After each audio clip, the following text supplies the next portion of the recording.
मोजां नांदों मानो होनोब्ला दिनै सिके दख'र दुलाराय बर' फरायसा आफादनि बानजायनायाव बे सोलिनाय 13 बोसोर बैसोनि उन्दै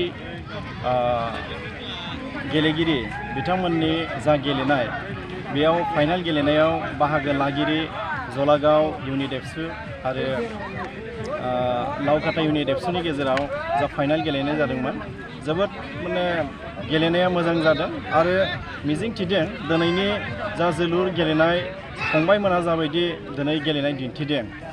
बे गेलेनायखौ नुनानै थारैनो आं सानदों मा बेफोरबायदि जुदि मोजाङै गेलेनाया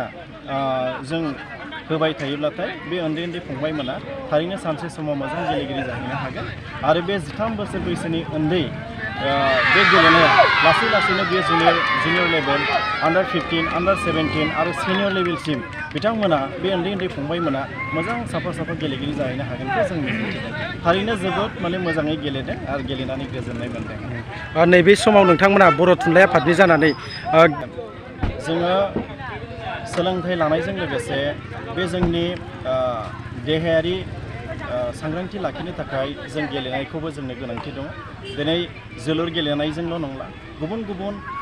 आयदानि गेलेनायफोरजोंबो जोङो जौगालांनो हायो। फरायनायजों लोगोसे गावनि मेलेम मेंनायखौ दिनै मेंगा होनो थाखाय जों गेलेनाय बे हाबाफारिखौ लानो नांगौ आरो बेनि गेजेरजों जोङो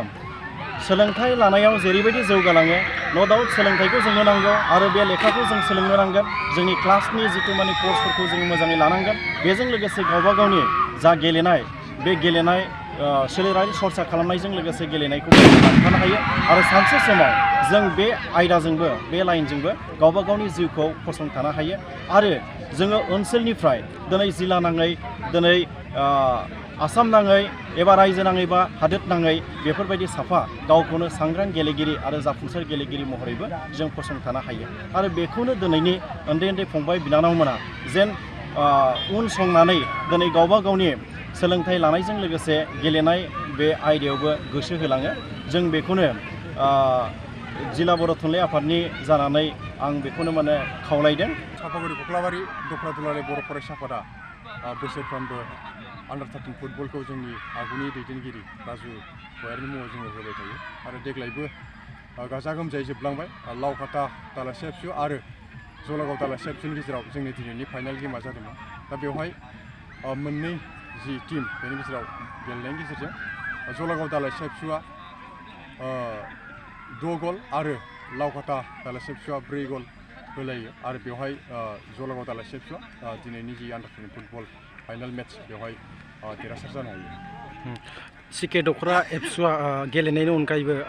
नैबे समाव बायदि बिथिङाव माबायदि गोसो होबोबाय थादों बा होलांबाय थागोन? जों दुलाराय बर' फरायसा आफाद होनोब्लाथ'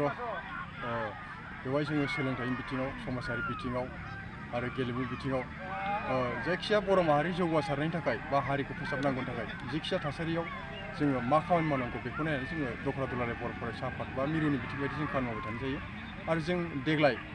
सिके दख'र दुलाराय बर' फरायसा आफाद हिसाबै जों रिसेन्टलि गोलोम बोथोरनि जि कचिं क्लास बेयो जोंना जोबनानै थांबाय आरो नै दायो आन्डार 13 फुटबल बेयो जोंना जोबनानै थांबाय आरो फैबाय थानाय समाव जोंहा थुनलाइयारि बादायलायनाय होनो थाखाय जों दख'र दुलाराय बर' फरायसा आफादा थाग थियारि जानानै दङ।